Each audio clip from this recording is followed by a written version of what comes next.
Hi friends, welcome to our channel. ఈరోజు మనం 2024లో release అయినటువంటి ఒక మంచి హర్రర్ మూవీ స్టోరీని డిస్కస్ చేద్దాం. అదే తంత్ర. Now let's start our video.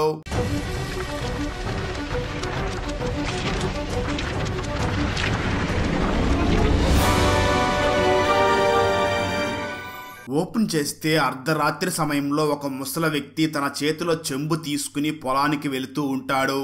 అలా వెళ్లే దారిలో ఒక చెట్టు మీద ఒక టీనేజ్ అమ్మాయిని ఆ ముసలి వ్యక్తి చూస్తాడు. ఆ అమ్మాయి ఒక కోడిని పట్టుకుని దాన్ని రక్తాన్ని తాగుతూ ఉంటుంది. అదంతా ఆ ముసలి వ్యక్తి చూసి తాను తెచ్చుకున్న చెంబుని పక్కన పడేసి అక్కడి నుంచి పరిగెత్తుతాడు. ఈ మూవీ స్టోరీ మొత్తాన్ని కూడా కొన్ని విభాగాలుగా చూపిస్తారు. మొదటి పర్వం రక్తదాహం. రేఖ అనే అమ్మాయి వాళ్ళ అవ్వ రేఖని చూసి బాత్రూంలో స్నానం చేయడానికి వేడి నీళ్లు పెడతావా, నేను వెళ్లి స్నానం చేసి వస్తాను అని చెప్తుంది. ఆ తర్వాత రేఖ బాత్రూమ్ డోర్ ఓపెన్ చేయగానే బాత్రూమ్ లో ఒక మూలకు విచిత్రమైన ఒక అమ్మాయి జుట్టు విరబోసుకుని కూర్చుని ఉంటుంది. ఆ అమ్మాయిని చూడగానే రేఖ చాలా షాక్ అవుతుంది. అప్పుడే రేఖ అవ్వ అక్కడికి వచ్చి రేఖని చూసి బాత్రూమ్ లో వేడి నీళ్లు పెట్టమని చెప్పాను కదా, లోపలేం చూస్తున్నావు, ఏదైనా దెయ్యాన్ని చూసావా అని అడుగుతుంది. ఆ తర్వాత తను బాత్రూమ్ లోకి వచ్చి చూడగా అక్కడ ఎవ్వరూ ఉండరు. ఆ తర్వాత రేఖ ఫాదర్ కుమార్ ఇంటికి వచ్చి తన అమ్మతో మాట్లాడుతూ ఉంటాడు. అప్పుడే కుమార్ మాటల ద్వారా రేఖని కుమార్ చాలా ద్వేషిస్తున్నాడు అని అర్థమవుతుంది. నిజానికి రేఖకి జన్మనిచ్చేటప్పుడే రేఖ మదర్ చనిపోయి ఉంటుంది. అందువల్ల రేఖ పుట్టగానే తన తల్లిని మింగేసింది అని రేఖ నాన్న రేఖని చాలా ద్వేషిస్తూ ఉంటాడు. అయితే తేజ, శైలజ, రేఖ అలాగే శైలజ తమ్ముడు వాసు మంచి బెస్ట్ ఫ్రెండ్స్ గా ఉంటారు. ఈ నలుగురు ఒకే కాలేజీలో ఇంటర్మీడియట్ చదువుతూ ఉంటారు. ప్రతిరోజు ఈ నలుగురు కలిసి కాలేజీకి వెళ్లి వస్తూ ఉంటారు. అలా వచ్చే దారిలో రేఖ మరియు తేజ వాళ్ళ టిఫిన్ బాక్సెస్ ని ఎక్స్చేంజ్ చేసుకుంటారు. దీనివల్ల మనకి తేజ మరియు రేఖలు ఒకరినొకరు లైక్ చేసుకుంటున్నారు అని అర్థమవుతుంది. అయితే ఈ విషయం శైలజకి అలాగే తన తమ్ముడు వాసుకి తెలిసి ఉండదు. కొంచెం దూరం నడిచిన తర్వాత రేఖ ఒక విచిత్రమైన అమ్మాయి చెట్టెక్కి ఉరివేసుకోబోతూ ఉండగా చూస్తూ ఉంటుంది. ఇదంతా చూసిన రేఖ అక్కడే ఆగిపోతుంది. రేఖని చూసిన తన ఫ్రెండ్ శైలజ, రేఖ నువ్వు ఎప్పుడు ఈ చెట్టు దగ్గరికి రాగానే ఎందుకు ఆగిపోతున్నావు, ఆ చెట్టు మీద ఏదైనా దెయ్యం ఉందా అని అడుగుతుంది. అప్పుడు వాసు, ఈ చెట్టు చూడ్డానికి విచిత్రంగా ఉంది, ఈ చెట్టు మీద ఎవరిదో ఆత్మ ఉందని అనిపిస్తుంది అని అంటాడు. అదంతా విన్న తేజ, నేను భూతాలను ప్రేతాలను నమ్మను, నాకు వాటి మీద నమ్మకం లేదు, కానీ ప్రపంచంలో పాజిటివ్ మరియు నెగటివ్ ఎనర్జీస్ ఖచ్చితంగా ఉంటాయి. ఫర్ ఎగ్జాంపుల్, మనం గుడికి వెళ్తే మనకు కొంచెం మనశ్శాంతిగా ఉంటుంది. అదే మనం శ్మశాన వాటిక దగ్గరికి వెళ్తే మన మనసు చిరాగ్గా కొంచెం భయంగా కూడా ఉంటుంది. అంటే దాని అర్థం అక్కడ నెగటివ్ ఎనర్జీ ఉంది అని. అలాగే మరొక ఎగ్జాంపుల్ చెప్పాలంటే, యాక్సిడెంట్స్ ఎప్పుడు ఒకే ప్లేస్ లో జరుగుతూ ఉంటుంది అంటే దాని అర్థం ఆ ఏరియాలో ఖచ్చితంగా ఏదో ఒక నెగటివ్ ఎనర్జీ ఉండి ఉంటుంది అని అంటాడు. ఆ తర్వాత కాలేజీ అయ్యాక తేజ మరియు వాసు ఇద్దరూ కలిసి తేజ మామయ్య అయినటువంటి శంకర్ అనే వ్యక్తి దగ్గరకు వెళ్తారు. శంకర్ కి మంచి నాలెడ్జ్ ఉంటుంది. శంకర్ తేజకి మరియు వాసు ఇద్దరికి మరికొన్ని పాజిటివ్ మరియు నెగటివ్ ఎనర్జీస్ గురించి ఎక్స్ప్లెయిన్ చేస్తాడు. ఒక ఐలాండ్ లో కొంతమంది ట్రైబల్ పీపుల్ ఉంటారు. వాళ్ళందరూ ఒక పెద్ద చెట్టు దగ్గరకు వచ్చి ఆ చెట్టుని తిడుతూ ఉంటారు. కొన్ని రోజుల తర్వాత ఆ చెట్టు ఎండిపోయి కింద పడిపోతుంది. ఆ తర్వాత ఆ ట్రైబల్ పీపుల్ ఆ చెట్టు కట్టెల్ని యూస్ చేసుకుంటారు. అంటే అక్కడ నెగటివ్ ఎనర్జీ పని చేస్తుంది. అదే విధంగా మెడికల్ ఫీల్డ్ లో డాక్టర్స్ చాలా స్పెషల్ అయినటువంటి టెక్నిక్ ని యూస్ చేస్తారు. ఎవరికైనా ట్యూమర్ ఉంటే ఆ పేషెంట్స్ కి మీ ట్యూమర్ ని చేపలు తిన్నాయి అనుకోండి అని చెప్పి ట్రీట్మెంట్ చేస్తూ ఉంటారు. అంటే అక్కడ పాజిటివ్ ఎనర్జీ పనిచేస్తుంది. ఇవన్నీ కూడా సైంటిఫిక్ గా ప్రూవ్ అయ్యాయి అని తేజ మామ శంకర్ చెప్తాడు. అప్పుడు ఇదంతా విన్న తేజ, మామయ్య నిజంగానే ప్రపంచంలో బ్లాక్ మ్యాజిక్ అనేది ఉందా అని అడుగుతాడు. అప్పుడు శంకర్ తేజ మరియు వాసులు ఇద్దరిని చూసి హిస్టరీలో ఉన్న మరికొన్ని ఎగ్జాంపుల్స్ ని చెప్పడం మొదలు పెడతాడు. మహాభారతంలో కూడా బ్లాక్ మ్యాజిక్ చేయబడింది. కొంతమంది బ్లాక్ మ్యాజిక్ ని మంచి పనులకి యూస్ చేస్తారు, మరి కొంతమంది బ్లాక్ మ్యాజిక్ ని చెడ్డ పనులకి తమ సొంత ప్రయోజనాల కోసం యూస్ చేస్తారు అని చెప్తాడు శంకర్. ఈ విధంగా శంకర్ తనకు బ్లాక్ మ్యాజిక్ గురించి ఉన్న నాలెడ్జ్ మొత్తం ఆ ఇద్దరికి చెప్తాడు. అదే రోజు రాత్రి రేఖ ఇంట్లో చదువుకుని నిద్రపోదామని లైట్ ని ఆఫ్ చేసినప్పుడు రేఖ వెనకాల ఒక అమ్మాయి జుట్టు విరబోసుకుని నిలబడి ఉంటుంది. ఇదంతా అబ్జర్వ్ చేసిన రేఖ మళ్ళీ వెంటనే లైట్ ఆన్ చేసి చూడగా అక్కడ ఎవ్వరూ ఉండరు. దాంతో రేఖ భయపడుతూనే లైట్ ని ఆఫ్ చేసి దుప్పటి కప్పుకొని నిద్రపోతూ ఉండగా అప్పుడు రేఖకి తన చుట్టూ చాలా ఆత్మలు ఉన్నాయని, ఆ ఆత్మలు రేఖని నిద్ర లేపడానికి ట్రై చేస్తున్నాయి అని అనిపిస్తుంది. కొంచెం సేపటి తర్వాత రేఖ సడన్ గా నిద్రలో నుంచి లేచి ఇంటి నుంచి బయటికి వెళుతూ ఉంటుంది. అంటే రేఖకి నిద్రలో నడిచే అలవాటు ఉంటుంది. రేఖ బయటికి వెళ్లడాన్ని రేఖ అవ్వ చూసి రేఖ ఫాదర్ అయినటువంటి కుమార్ తో రేఖ బయటికి వెళ్తుంది. నువ్వు కూడా తన వెనకాలే వెళ్ళు అని చెప్తుంది. ఆ మాటలు విన్న కుమార్ మాత్రం పోతే పోనివ్వు, ప్రతిరోజు ఇదే పని అయిపోయింది కదా, తనే తిరిగి వస్తుందిలే అని అంటాడు. ఈ విధంగా రేఖ అప్పుడప్పుడు నిద్రలో నుంచి లేచి ఏదో ఒక ప్లేస్ కి వెళ్లి మళ్ళీ తిరిగి ఇంటికి వస్తూ ఉంటుంది. ఆ తర్వాత రోజు మార్నింగ్ అదే ఊర్లో ఉన్న ముస్లిం బాబా దగ్గరికి రేఖ వెళ్లి, బాబా గారు, నిన్న రాత్రి నాకు చాలా విచిత్రమైన ఫీలింగ్స్ వచ్చాయి. నా చుట్టుపక్కల ఎవరో తిరుగుతున్నట్లుగా అనిపించింది. నాకు చాలా చెడ్డ కలలు వచ్చాయి అంటూ నిన్న రాత్రి జరిగింది మొత్తం తనకు చెప్తుంది. అదంతా విన్న బాబా రేఖని చూసి, నువ్వు భయపడకు, నేను కొన్ని రోజులు యాత్రలకు వెళ్తున్నాను, నేను తిరిగి వచ్చాక నీకు ఒక మంచి తాయెత్తు కడతాను అని చెప్పి రేఖకి దువా చేస్తాడు. ఆ తర్వాత రోజు తేజ, రేఖ, శైలజ మరియు వాసు కాలేజీకి వెళుతూ ఉంటారు. అప్పుడు వాళ్ళ గ్రామంలోని ఒక వ్యక్తి తేజ దగ్గరికి వచ్చి, తేజ, మా ఇంటి దగ్గర డ్రైనేజీ పాడయింది, వెళ్లి తొందరగా క్లీన్ చెయ్యి అని చెప్తాడు. దానికి తేజ, అన్న ప్రస్తుతం కాలేజీకి వెళ్తున్నాను, సాయంత్రం కాలేజీ నుంచి రాగానే బాగు చేస్తాను అని చెప్తాడు. ఆ మాటలు విన్న ఆ వ్యక్తి చాలా కోపం తెచ్చుకుని, నీకు బాగా కొవ్వు ఎక్కువయ్యింది, నాకే తిరిగి సమాధానం చెప్తావా, నువ్వు ఒక వేశ్య కొడుకువి, మీ అమ్మ గ్రామంలో ఉన్న మగవాళ్ళందరినీ సుఖపెట్టింది, నీకు చదువుకోవాల్సిన అవసరం ఏముంది, నువ్వు కూడా అదే దందా చెయ్యి అని తేజని నోటికి వచ్చినట్లుగా తిట్టి వెళ్లిపోతాడు. నిజంగానే తేజ అమ్మ ఒక వేశ్య. అదే విధంగా తేజ ఒక చిన్న చిన్న పనులు చేసుకుంటూ తన చదువుకు కావాల్సిన ఖర్చులని చూసుకుంటూ ఉంటాడు. కొంచెం సేపటి తర్వాత వాసు తన ఫ్రెండ్స్ బాధల్ని మర్చిపోవడం కోసం వారిని చూసి, ఈ రోజు మన గ్రామంలో ఫెస్టివల్ ఉంది కదా, ఎవరెవరో నాతో వస్తున్నారో చెప్పండి అని అంటాడు. ఆ మాటలు విన్న రేఖ, ఫెస్టివల్ రాత్రిపూట కదా, నేను రాత్రిపూట ఇంటి నుంచి బయటికి రాను అని నీకు తెలుసు కదా, నాకు చీకటంటే చాలా భయంగా ఉంటుంది, నేను రాను అని చెప్తుంది. కాలేజ్ అయిపోయాక తేజ రేఖ ఇంటికి వెళ్తాడు. అంటే రేఖ వాళ్ళ నాన్న ఇంట్లో లేనప్పుడు తేజ రేఖని కలవడానికి వెళుతూ ఉంటాడు. కాలేజీకి వెళ్లే టైంలో ఆ వ్యక్తి తేజని ఇష్టం వచ్చినట్లుగా మాట్లాడాడు కదా, ఆ మాటలకి రేఖ చాలా ఫీల్ అయ్యి తేజని హక్ చేసుకుని బాగా ఏడుస్తుంది. అప్పుడు తేజ రేఖని చూసి, ఈ రోజు గ్రామంలో అందరూ ఫెస్టివల్ చూడడానికి వెళ్తున్నారు, చలో మనం కూడా గ్రామంలో అంతా ఒంటరిగా తిరిగి వద్దామని చెప్తాడు. ఆ విధంగా తేజ మరియు రేఖలిద్దరూ ముందుగా నది దగ్గరికి వెళ్తారు. అప్పుడు రేఖ తేజని చూసి, ఆ వ్యక్తి అన్న మాటలకి నువ్వు బ్యాడ్ గా ఫీల్ అవ్వలేదా అని అడుగుతుంది. అప్పుడు తేజ రేఖతో, వాళ్ళందరూ నా ప్రపంచం కాదు, నువ్వే నా ప్రపంచం, మా అమ్మ యాక్సిడెంట్ లో చనిపోయాక నువ్వే చిన్నప్పటి నుంచి ఇప్పటి వరకు నాకు తోడుగా ఉన్నావు, నువ్వే నన్ను సపోర్ట్ చేస్తూ వస్తున్నావు, నువ్వు నా గురించి ఏం ఆలోచిస్తున్నావో అదే నాకు ఇంపార్టెంట్. మా అమ్మ ఒక వేశ్య అని నాకు ఎటువంటి కంప్లైంట్ లేదు, కానీ ఎప్పుడూ కూడా నాకు మా అమ్మ ప్రేమ దొరకలేదు. ప్రతిరోజు రాత్రి మా అమ్మ ఇంటి నుంచి బయటికి వెళ్లిపోయేది. చిన్నతనంలో నాకు ఏది సరిగ్గా అర్థమయ్యేది కాదు. ఒక్కరోజు కూడా మా అమ్మ నన్ను హగ్ చేసుకోలేదు, తన ఒడిలో పడుకోబెట్టుకోలేదు. ఈ ఒక్క విషయంలోనే నేను మా అమ్మని ద్వేషిస్తాను అని తేజ అంతా రేఖకి చెప్పి చాలా ఫీల్ అవుతాడు. దాంతో రేఖ తేజని ఓదార్స్తుంది. ఆ తర్వాత తేజ మరియు రేఖలిద్దరూ కూడా గ్రామంలో తిరుగుతూ ఎంజాయ్ చేస్తూ ఉంటారు. రాత్రి అయ్యాక తేజ రేఖని తన ఇంటి దగ్గర డ్రాప్ చేస్తాడు. అర్ధరాత్రి రేఖ మంచి నిద్రలో ఉన్న సమయంలో, రేఖ, నాకు రక్తం కావాలి, నాకు రక్తం ఇవ్వు, నేను రక్తదాహంతో ఉన్నాను అని రేఖకి మాటలు వినిపిస్తాయి. దాంతో రేఖ సడన్ గా నిద్రలో నుంచి లేచి ఒక కత్తి తీసుకుని తన కాళ్ళ మీద గాయం చేసుకుని రక్తాన్ని ఒక గ్లాసులో నింపి విండో దగ్గర పెడుతుంది. ఆ తర్వాత తనకేమీ తెలియనట్లుగా మళ్ళీ సైలెంట్ గా వచ్చి మంచం మీద పడుకుంటుంది. ఆ తర్వాత రోజు మార్నింగ్ అయ్యాక రేఖ ఆ గ్లాస్ ని చూసినప్పుడు ఆ గ్లాస్ లో రక్తం ఉండదు. రేఖకి ఆ గ్లాస్ అసలు అక్కడికి ఎందుకు వచ్చిందో కూడా అర్థం కాదు.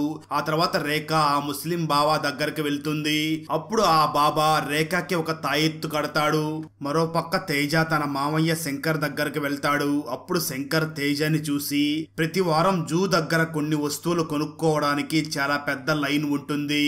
ఆ వస్తువులు ఏమిటంటే అడవి జంతువుల వెంట్రుకలు, సింహం తల మరియు సింహం నోరు. ఎందుకంటే ఈ రెండు వస్తువులు బ్లాక్ మ్యాజిక్ లో ఎక్కువగా యూస్ చేస్తారు, చాలా పవర్ఫుల్ గా ఉంటాయి అని చెప్తాడు. అప్పుడు తేజ తన మావయ్యను చూసి, మామ నీకు ఈ పూజ అదే బ్లాక్ మ్యాజిక్ గురించి బాగా తెలుసు, నువ్వు ఎప్పుడైనా బ్లాక్ మ్యాజిక్ చేసావా అని అడుగుతాడు. అప్పుడు శంకర్, నాకు తెలియకుండానే 2 సార్లు చేశాను. ఆ తర్వాత ఒక అమ్మాయి ఎప్పటికీ ఆ బ్లాక్ మ్యాజిక్ ని చెయ్యకు అని నా నుంచి ప్రామిస్ తీసుకుంది. అప్పటి నుంచి నేను ఆ బ్లాక్ మ్యాజిక్ ని వదిలేశాను. నిజానికి నా చిన్నప్పుడు మా అమ్మ మా నాన్నని వదిలేసి వెళ్లిపోయింది. మా నాన్న నన్ను వదిలేశాడు, ఎందుకంటే నేను వికలాంగుణ్ణి అని మా నాన్న నన్ను వదిలేశాడు. దాంతో నేను గుడి దగ్గర కూర్చుని ఏడుస్తూ ఉండగా ఒక అమ్మాయి నా దగ్గరకు వచ్చి నాకు ఫుడ్ ఇచ్చింది. ప్రతిరోజు ఆ అమ్మాయి నా కోసం టైం టు టైం ఫుడ్ ని తీసుకుని వచ్చేది. నాకు రాయడం చదవడం కూడా నేర్పించింది. నాకు ఒక మంచి ఫ్రెండ్ అయ్యింది. అందువల్లే నేను ఆ అమ్మాయికి చాలా రెస్పెక్ట్ ఇచ్చేవాడిని. అలాగే నేను ఆ అమ్మాయిని చాలా ప్రేమిస్తూ ఉండేవాడిని. అందువల్ల నేను ఆ అమ్మాయికి ఏదో ఒకటి చేసి చూపించాలి అనుకునేవాడిని. ఆ టైంలోనే నాకు ఈ బ్లాక్ మ్యాజిక్ గురించి తెలిసింది.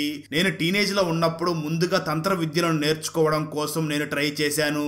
ఏ తాంత్రికుడైనా ముందుగా ఈ తాంత్రిక విద్యను నేర్చుకుంటాడు. దాని పేరు శవ సాధన్. అంటే ఫ్రెష్ గా చనిపోయిన వ్యక్తితో ఈ పూజ చెయ్యాలి. ఆ శవాన్ని నగ్నంగా చేసి మనం కూడా నగ్నంగా అయ్యి శవం మీద కూర్చొని కొన్ని మంత్రాలు జపించాలి. ఒకవేళ ఈ శవ సాధన సంపూర్ణమైతే తాంత్రికుడికి కొన్ని శక్తులు వస్తాయి. ఆ శక్తులను పొందడానికి నేను ఈ పూజను చేయడం స్టార్ట్ చేశాను. కానీ ఈ పూజ చేసే టైంలో ఆ శవం లేచి కూర్చుంది. అది చూసి నా మతి పోయింది. నేను చాలా భయపడిపోయాను. ఇలా ప్రతి తాంత్రికుడికి జరుగుతూ ఉంటుంది. ఆ పూజ సంపూర్ణమై సక్సెస్ అయితే వాళ్ళకి శక్తులు వస్తాయి. ఒకవేళ ఫెయిల్ అయితే వాళ్ళకి కొన్ని రోగాలు వస్తాయి. నేను ఆ శవం బ్రతకడాన్ని చూసినప్పుడు నాకు ఫిట్స్ వచ్చింది. అందువల్ల నాకు శక్తులు రాలేదు. నేను మళ్ళీ ఆ రోగం నుంచి కోలుకోవడానికి చాలా సమయం పట్టింది. ఆ టైంలోనే ఆ అమ్మాయి హాస్పిటల్ దగ్గరికి వచ్చి నా బాగోగులు అడిగింది. అప్పుడు నేను ఆ అమ్మాయికి నేను బ్లాక్ మ్యాజిక్ చేశాను అనే నిజాన్ని చెప్పేశాను. దాంతో ఆ అమ్మాయి, మళ్ళీ నువ్వు ఆ తాంత్రిక విద్యలను చెయ్యను అని నా నుంచి ప్రామిస్ తీసుకుంది అని చెప్తాడు. ఇదంతా విన్న తేజ, మామ నువ్వు మళ్ళీ ఈ బ్లాక్ మ్యాజిక్ ని ట్రై చేయలేదా అని అడుగుతాడు. అప్పుడు శంకర్, అవును నేను సెకండ్ టైం ట్రై చేశాను. ఆ విద్య పేరు వశీకరణ. నేను ఆ అమ్మాయి మీదనే వశీకరణ విద్యని ప్రయోగించాను అని చెప్తాడు. ఇక్కడ నుంచి మూవీ స్టోరీలో 2వ పర్వం పాతాల కుట్టి స్టార్ట్ అవుతుంది. ఆ రోజు రేఖ, వాసు మరియు తేజ కాలేజీ దగ్గర కూర్చొని శైలజ కోసం వెయిట్ చేస్తూ ఉంటారు. అంటే శైలజ కాలేజీకి ఇంకా వచ్చి ఉండదు. అప్పుడే శైలజ కాలేజీకి వస్తూ ఉంటుంది. సరిగ్గా అదే సమయంలో రేఖకి శైలజ వెనకాల ఒక విచిత్రమైన అమ్మాయి రావడాన్ని చూస్తుంది. ఇదంతా చూసిన రేఖ భయపడిపోతుంది. కానీ రేఖ శైలజకి ఏమీ చెప్పదు. కాలేజీ అయిపోయిన తర్వాత రేఖ తేజని పిలిచి, ముస్లిం బాబా నన్ను పిలిచి శైలజ మీద బ్లాక్ మ్యాజిక్ చేశారు అని చెప్పాడు. దీన్ని ఎగ్జమైన్ చేయడానికే నేను ఈ రోజు కాలేజ్ అయ్యాక శైలజ ఇంటికి వెళ్ళాను. బాబా నాకు ఒక పౌడర్ ఇచ్చాడు. నేను ఆ పౌడర్ లో శైలజని ఒకసారి ఉమ్ము వేయమని చెప్పాను. అప్పుడు శైలజ ఆ పౌడర్ లో ఉమ్మింది. ఆ తర్వాత నేను ఒక నిమ్మకాయని శైలజ దగ్గర ఉంచాను. అప్పుడు శైలజ నన్ను చూసి ఇక్కడి నుంచి వెళ్ళు అంటూ గట్టిగా భయంకరంగా అరిచింది. దాంతో నేను భయపడిపోయి ఆ పౌడర్ ని తీసుకుని బయటకు వచ్చి ఆ పౌడర్ లో చూడగా ఆ పౌడర్ లో బ్లడ్ ఉంది. అప్పుడే శైలజ మీద ఎవరో బ్లాక్ మ్యాజిక్ ని చేశారు అనే విషయం కన్ఫర్మ్ అయ్యింది. ప్లీజ్ తేజ నాకు హెల్ప్ చెయ్యి. మనమిద్దరం శైలజ ఇంటికి వెళ్లి వాళ్ళ అమ్మా నాన్నలకి దీని గురించి ఇన్ఫార్మ్ చేద్దామని అంటుంది. ఆ తర్వాత తేజ రేఖలు ఇద్దరు కలిసి శైలజ ఇంటికి వెళ్లి శైలజ అమ్మా నాన్నలని చూసి శైలజ మీద ఎవరో బ్లాక్ మ్యాజిక్ చేశారు. ఆ బ్లాక్ మ్యాజిక్ పేరు పాతాల కుట్టి. 11 రోజుల తర్వాత శైలజ ప్రతిరోజు రాత్రి శ్మశానానికి వెళ్తుంది. ఆ తర్వాత 6వ రోజు ఫైనల్ స్టెప్ వస్తుంది. శైలజకి ఎవరు బ్లాక్ మ్యాజిక్ చేశారో ఆ వ్యక్తి పూజ చేసి శైలజాని తన దగ్గరికి పిలిపించుకుంటాడు. ఆ తర్వాత శైలజాని బలివ్వడానికి రక్తంతో తడిపిన ఫుడ్ ని తినిపిస్తాడు. కానీ శైలజ ఆ ఫుడ్ ని తినే ముందే మనం ఆ తాంత్రికుడు తలని మొండెం నుంచి వేరు చేయాల్సి ఉంటుంది. అప్పుడే శైలజ బాగుపడుతుంది అని రేఖ అందరికీ చెప్తుంది. ఇదంతా విన్న శైలజ, అన్న మీరందరూ బాగా చదువుకుంటున్న వాళ్లే కదా, వీటన్నిటినీ మీరు కూడా నమ్ముతున్నారా అని రేఖ చెప్పిన దాన్ని అస్సలు నమ్మడు. అలా చూసి చూస్తూ ఉండగానే 11 రోజులు అయిపోతాయి. ఈ 11 రోజుల్లో శైలజ హెల్త్ కూడా చెడిపోతూ ఉంటుంది. అలా 12వ రోజు రాత్రి శైలజ శ్మశానం దగ్గరికి వెళుతూ ఉంటుంది. శైలజ అన్న అలాగే వాసు శైలజని ఫాలో చేస్తూ ఉంటారు. అప్పుడు తేజ వచ్చి వాళ్ళిద్దరిని ఆపి, ఒకవేళ మనం ముందే వెళితే ఆ తాంత్రికుడికి మన మీద డౌట్ వస్తుంది, అందుకే మనం చివరి రోజు వరకు వెయిట్ చెయ్యాలి అని చెప్తాడు. అప్పుడు శైలజ అన్నకి శైలజ మీద నిజంగానే ఎవరో బ్లాక్ మ్యాజిక్ చేశారు అనే నమ్మకం వస్తుంది. ఆ తర్వాత రోజు తేజ తన మామ శంకర్ దగ్గరికి వచ్చి ఈ బ్లాక్ మ్యాజిక్ పాతాల కుట్టి గురించి అడుగుతాడు. అది మొత్తం విన్న శంకర్, దీని గురించి నువ్వు ఎక్కడ విన్నావు అని షాక్ అయ్యి తేజ అని అడుగుతాడు. అప్పుడు తేజ జరిగిందంతా చెప్తాడు. ముస్లిం బాబా శైలజ మీద ఎవరో బ్లాక్ మ్యాజిక్ చేశారు అని చెప్పాడు. దానికి సొల్యూషన్ కూడా చెప్పాడు.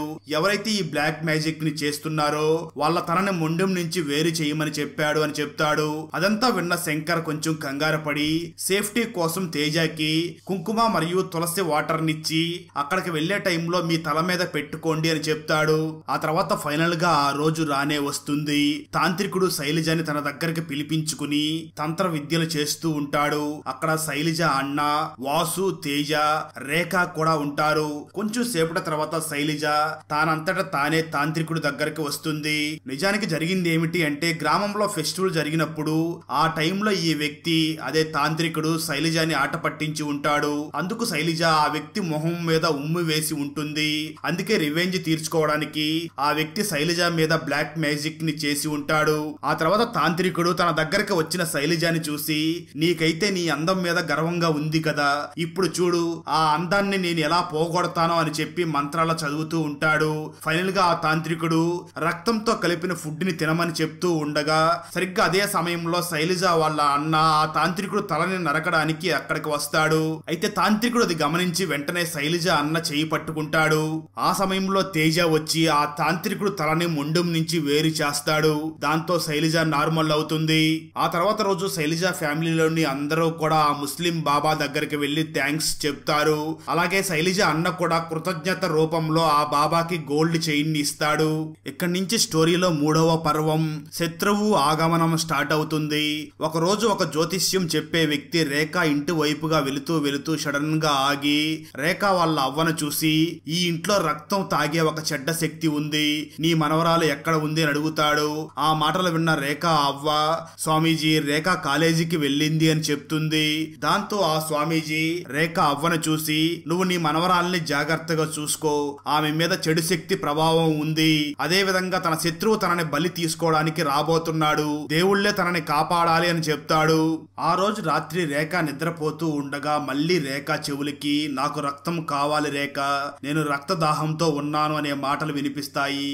దాంతో రేఖ నిద్ర నుంచి లేచి తన కాళ్ళని గాయపరుచుకుని రక్తంని గ్లాసులో పట్టి దాన్ని తీసుకుని వెళ్లి కిటికీ దగ్గర పెడుతుంది.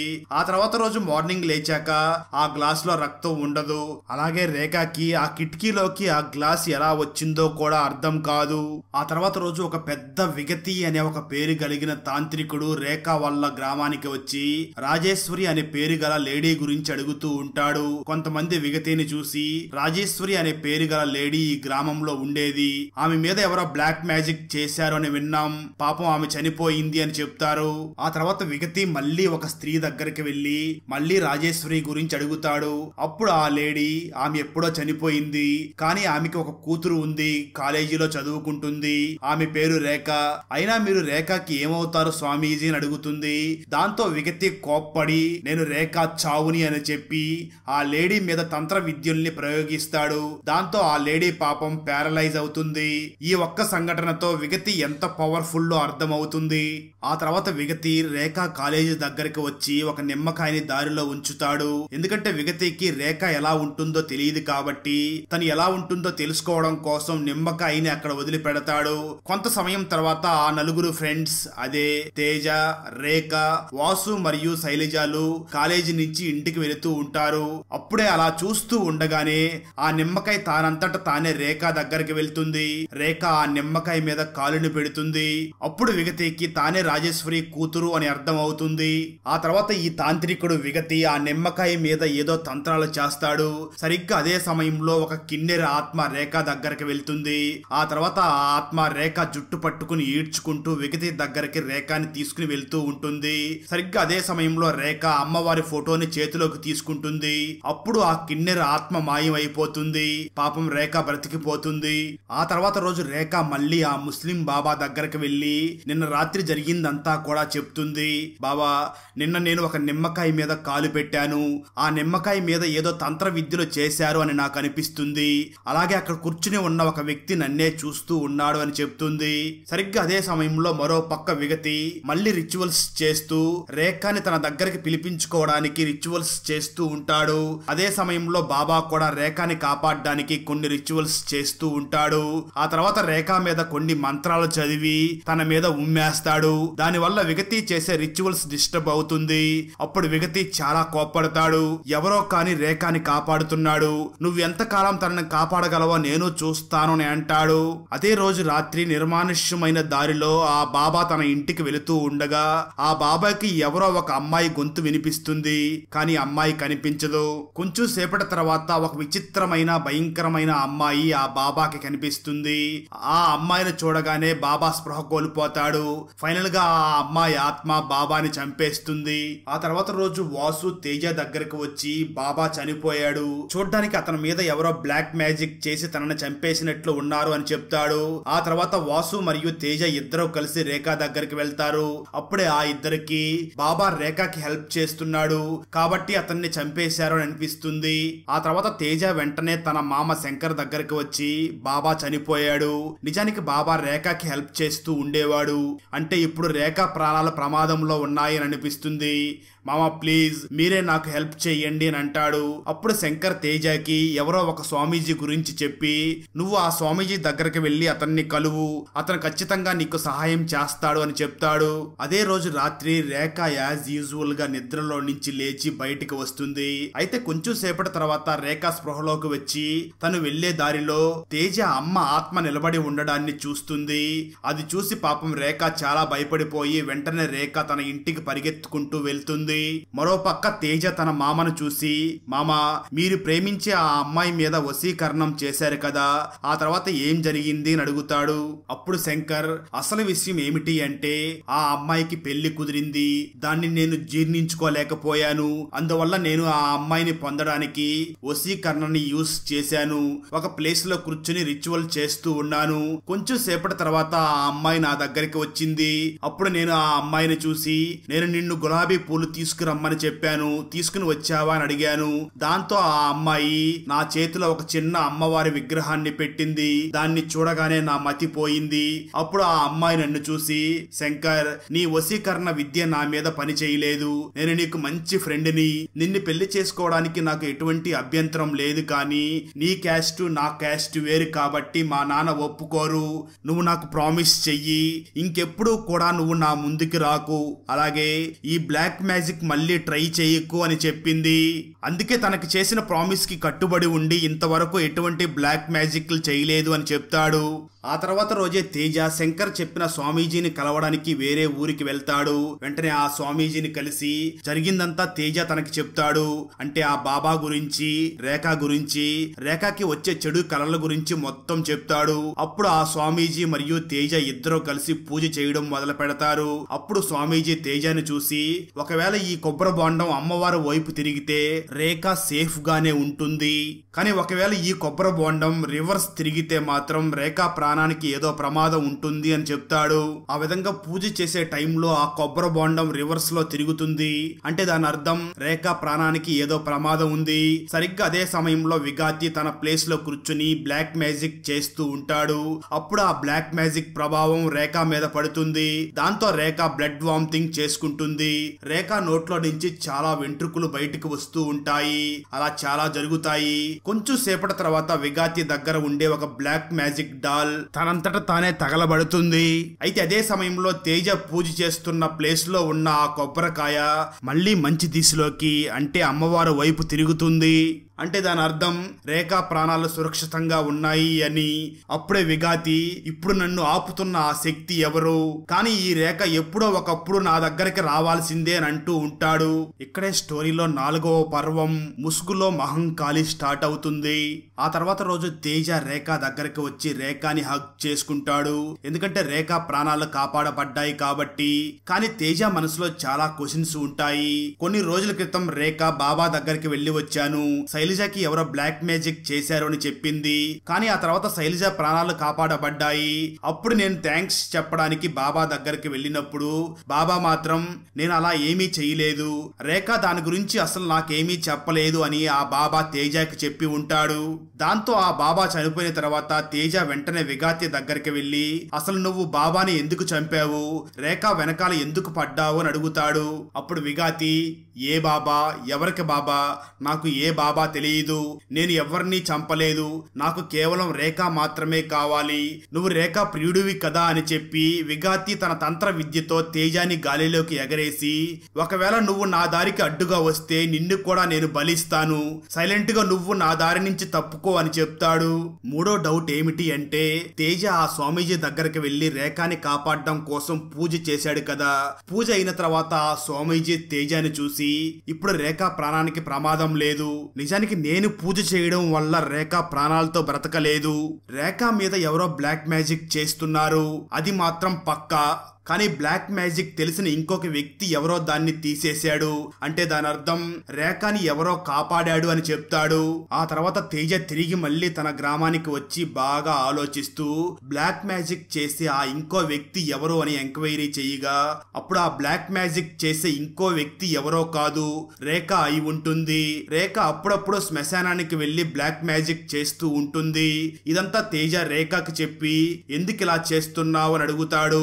అప్పుడు రేఖ తేజాని చూసి నా గురించి నువ్వు తెలుసుకునే ముందు నువ్వు మా అమ్మ గురించి తెలుసుకోవాలి అని చెప్తుంది. ఇక్కడే స్టోరీ గతానికి వెళ్తుంది. ట్విస్ట్ ఏమిటి అంటే రేఖ అమ్మ ఎవరో కాదు, శేఖర్ గర్ల్ ఫ్రెండ్ అయినటువంటి రాజేశ్వరి. నిజానికి అప్పుడప్పుడు రాజేశ్వరి ఒంటి మీదకి అమ్మవారు వస్తూ ఉంటారు. గ్రామంలోని ప్రజలందరూ కూడా రాజేశ్వరి దగ్గరికి వచ్చి తమ ప్రాబ్లమ్స్ అన్నిటికీ కూడా సొల్యూషన్స్ అడుగుతూ ఉంటారు. గ్రామంలోని అందరూ రాజేశ్వరిని ఒక పవిత్రమైన స్త్రీ అనుకుంటూ ఉంటారు. ఆ టైంలో రేఖ ఫాదర్ అయినటువంటి కుమార్ రాజేశ్వరిని ప్రేమించి పెళ్లి చేసుకుంటాడు. కానీ శోభనం రోజు రాత్రి కుమార్ రాజేశ్వరికి ఒక పెద్ద షాక్ ఇస్తాడు. అదేమిటి అంటే నిజానికి కుమార్ సంసారానికి పనికిరాడు అని తెలుస్తుంది. అందుకే కుమార్ బాగా ఆలోచించి ఈ రాజేశ్వరి అయితే ఎవరికి ఏమీ చెప్పదు అని ఆ రాజేశ్వరిని ప్రేమించి పెళ్లి చేసుకుంటాడు. అయినప్పటికీ రాజేశ్వరి కుమార్ని ఏమి అనకుండా సరే ఏం పర్వాలేదు, మన ఇద్దరి మధ్య శారీరక సంబంధం లేకపోతే ఏమైంది, మన ఇద్దరి మధ్య ప్రేమ ఉంది కదా అది నాకు చాలు అని అంటుంది. కానీ కుమార్ ఒక సైకోలాగా ప్రవర్తిస్తూ ఎప్పుడు రాజేశ్వరిని తిడుతూ నువ్వు చాలా అందంగా ఉంటావు కదా, నీకెంతమంది బాయ్ ఫ్రెండ్స్ ఉన్నారు, ఎంతమందితో పడుకున్నావంటూ రాజేశ్వరిని టార్చర్ చేస్తూ ఉంటాడు. అలాంటి సమయంలో విఘాతి చూపు రాజేశ్వరి మీద పడుతుంది. రాజేశ్వరిని చూడగానే విఘాతి చాలా సంతోషిస్తాడు. ఇక్కడి నుంచి స్టోరీలో 5వ పర్వం వజ్రోళ్ళి రతి స్టార్ట్ అవుతుంది. విఘాతి రాజేశ్వరిని పొందడానికి కుమార్తో ఫ్రెండ్షిప్ చేయడం స్టార్ట్ చేస్తాడు. కొన్ని రోజుల తర్వాత విఘాతి కుమార్ల మధ్య ఫ్రెండ్షిప్ బాగా బలపడుతుంది. కుమార్ తన పర్సనల్ లైఫ్ గురించి కూడా విఘాతితో షేర్ చేస్తూ ఉంటాడు. ఒకరోజు విఘాతి కుమార్ని చూసి రాజేశ్వరి ఇలా ఎన్ని రోజులు ఉంటుంది, ఎప్పుడో ఒకప్పుడు నీ గురించి గ్రామంలో అందరికీ తెలిసిపోతుంది, నువ్వు మగవాడివి కాదని అందరికీ తెలిసిపోతుంది, రాజేశ్వరి తల్లి అవనంత వరకు నిన్ను మగవాడిలా చూడరు అని అంటాడు. ఆ మాటలు విన్న కుమార్ అందువల్లే ప్రతిరోజు నేను రాజేశ్వరిని టార్చర్ చేస్తున్నాను, దానివల్ల తను ఖచ్చితంగా ఆత్మహత్య చేసుకుంటుంది అని నేను అనుకుంటున్నాను అని అంటాడు. ఆ మాటలు విన్న విఘాతి దానికి చాలా టైం పడుతుంది, నా దగ్గర ఒక ఐడియా ఉంది, మనం ఇద్దరం రాజేశ్వరిని బ్లాక్ మ్యాజిక్ పద్ధతి ద్వారా చంపేద్దాం, దానికి నీ హెల్ప్ కావాలి నాకు అని అంటాడు. ఆ తర్వాత రోజు కుమార్ రాజేశ్వరి వెంట్రుకలు, గోర్లు, బట్టలు తీసుకుని వచ్చి విఘాతికి ఇస్తాడు. అప్పుడు అప్పుడు విగాతి కుమార్ చెవిలో ఒక మంత్రం చెప్తాడు. ఆ తర్వాత విగాతి కుమార్తో 7 రోజుల వరకు భోజనంలో రక్తాన్ని కలిపి ఒక మంత్రం చెప్తూ ఆ భోజనాన్ని నీ భార్యకి తినిపించు, 7వ రోజు తర్వాత అంతా నేను చూసుకుంటాను అని చెప్తాడు. అప్పుడు విగాతి చెప్పిన విధంగానే కుమార్ రాజేశ్వరికి ఆ రక్తం కలిపిన భోజనాన్ని మంత్రం చదువుతూ తనకి తినిపిస్తాడు. రోజు రోజుకి రాజేశ్వరి హెల్త్ పాడవుతూ ఉంటుంది. చివరి రోజు విగాతి ఒక ప్లేస్ లో కూర్చుని పూజ చేస్తూ ఉంటాడు. రాజేశ్వరి కొత్త పెళ్లి కూతురులాగా రెడీ అయ్యి విగాతి దగ్గరికి వస్తుంది. నిజానికి విగాతి రాజేశ్వరితో విర్చువల్ గా రతి అనే పేరు గల బ్లాక్ మ్యాజిక్ ని చేసి ఉంటాడు. స్టోరీ ప్రెజెంట్ కి వస్తుంది. రేఖా ఫాదర్ ఇంటికి వచ్చే సమయం అవ్వడం వల్ల తేజ రేఖ చెప్పిందంతా విని వెళ్లిపోతాడు. ఆ తర్వాత తేజ తన మామ దగ్గరికి వచ్చి రతి అనే బ్లాక్ మ్యాజిక్ గురించి అడుగుతాడు. వజ్రోలి రతి అంటే అర్థం ఏమిటి మామ అని అడుగుతాడు.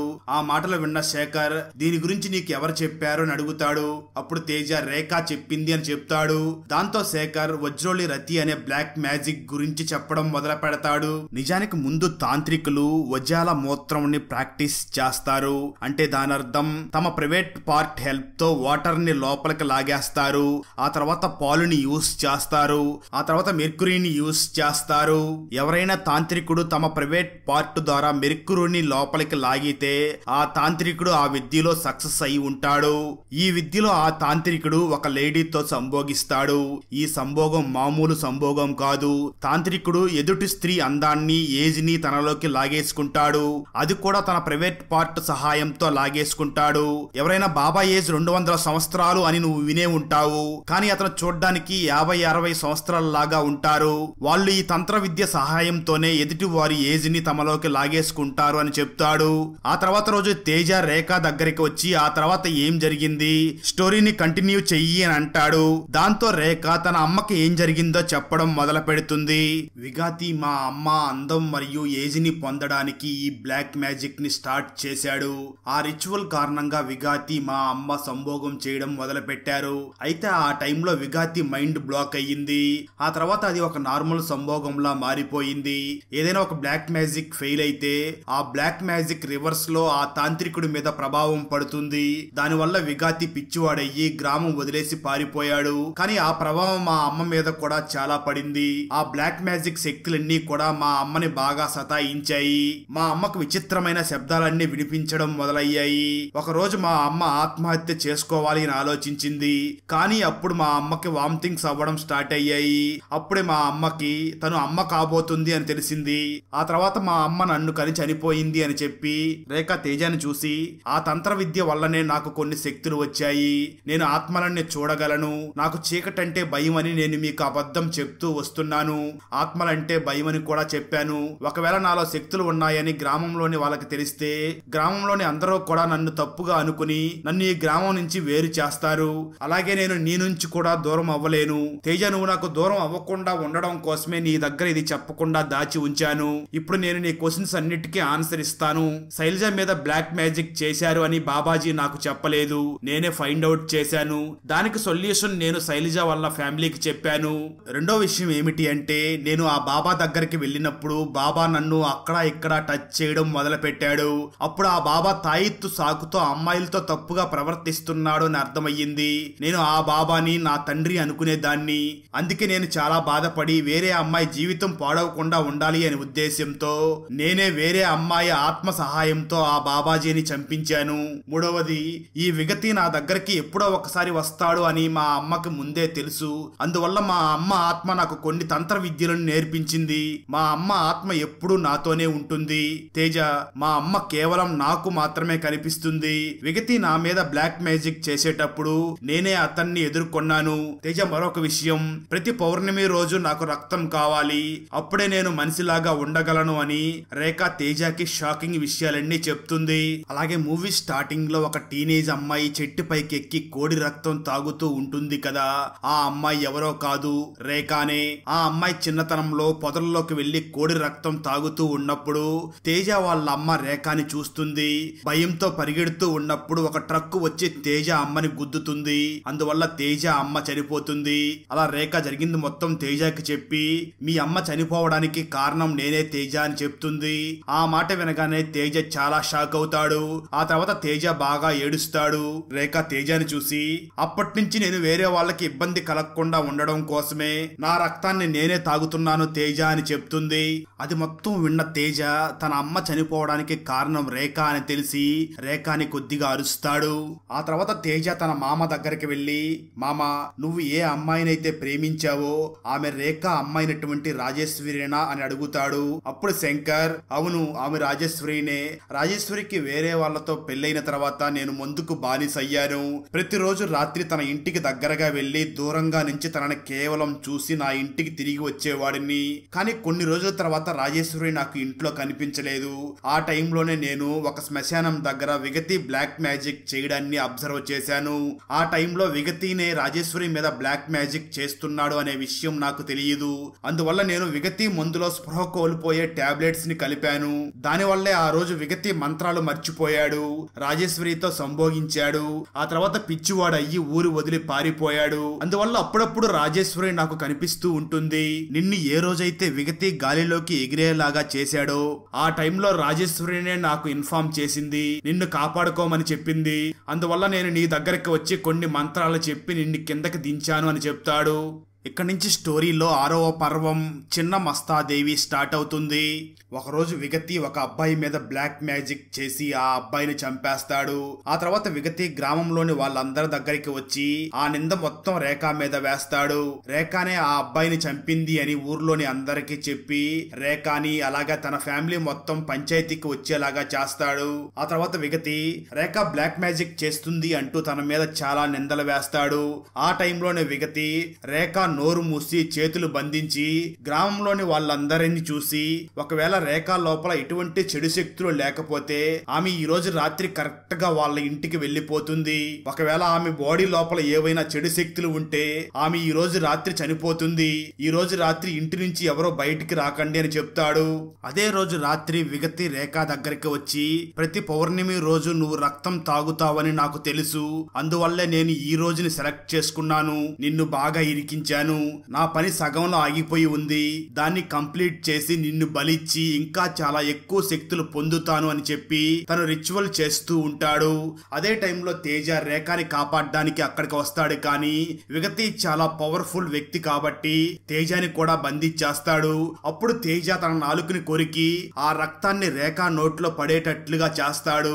రేఖ ఆ రక్తాన్ని తాగగానే తన పవర్స్ అన్ని తిరిగి వస్తాయి. ఆ వెంటనే రేఖ విగతి ఎదురుగా వచ్చి కూర్చుంటుంది. వెంటనే రేఖ మరియు విగతిల మధ్య తంత్ర మంత్రాల రూపంలో ఫైటింగ్ జరుగుతుంది. ఆ ఫైట్ లో భాగంగా తేజ ఏదో ఒక వస్తువుని తీసుకుని విగతి మొహం మీద కొడతాడు. దాంతో విగతి పూజకి భంగం కలుగుతుంది. వెంటనే విగతికి ఉన్న శక్తులే విగతి మీద దాడి చేస్తాయి. విగతిని బాగా కొరికి తింటాయి. ఫైనల్ గా రేఖ తేజని చూసి, తేజ ఎప్పుడు మీ అమ్మ ఆత్మ నాకు కనిపిస్తూ ఉంటుంది, మీ అమ్మ నిన్ను ఎప్పటికీ ప్రేమిస్తూనే ఉంటుంది, కానీ కేవలం తను నీకు కనిపించదు, ఆ ప్రేమను చూపించలేదు అంతే అని అంటుంది. అదంతా విన్న తర్వాత తేజ చాలా సంతోషిస్తాడు. అదే విధంగా తేజ వాళ్ళ అమ్మ ఆత్మని క్షమించమని అడుగుతాడు. అక్కడతో ఈ మూవీ ఎండ్ అవుతుంది. అన్నట్టు మీరు చోరీ అనే హిందీలో రిలీజ్ అయినటువంటి ఒక హర్రర్ మూవీని చూసారా? మూవీలో దెయ్యం గర్భవతులను వెంటాడి చంపుతూ ఉంటుంది. ఎందుకు దెయ్యం చంపుతుంది అనేదే మూవీ స్టోరీ. క్లైమాక్స్ లో మంచి ట్విస్ట్ కూడా ఉంటుంది. ఆ వీడియో లింక్ ని ఈ వీడియో డిస్క్రిప్షన్ లో మరియు కామెంట్స్ లో ఇస్తాను, చూసేయండి. ఫ్రెండ్స్, వీడియో నచ్చినట్లయితే లైక్ చేసి ఒక చిన్న కామెంట్ చేస్తే మాకు నెక్స్ట్ వీడియో చేయడానికి ఎంకరేజింగ్ గా ఉంటుంది. అలాగే ఛానల్ ని సబ్స్క్రైబ్ చేసి పక్కనే ఉన్న బెల్ ఐకాన్ ని క్లిక్ చేసి సపోర్ట్ చేయండి. Thanks for watching. జై హింద్.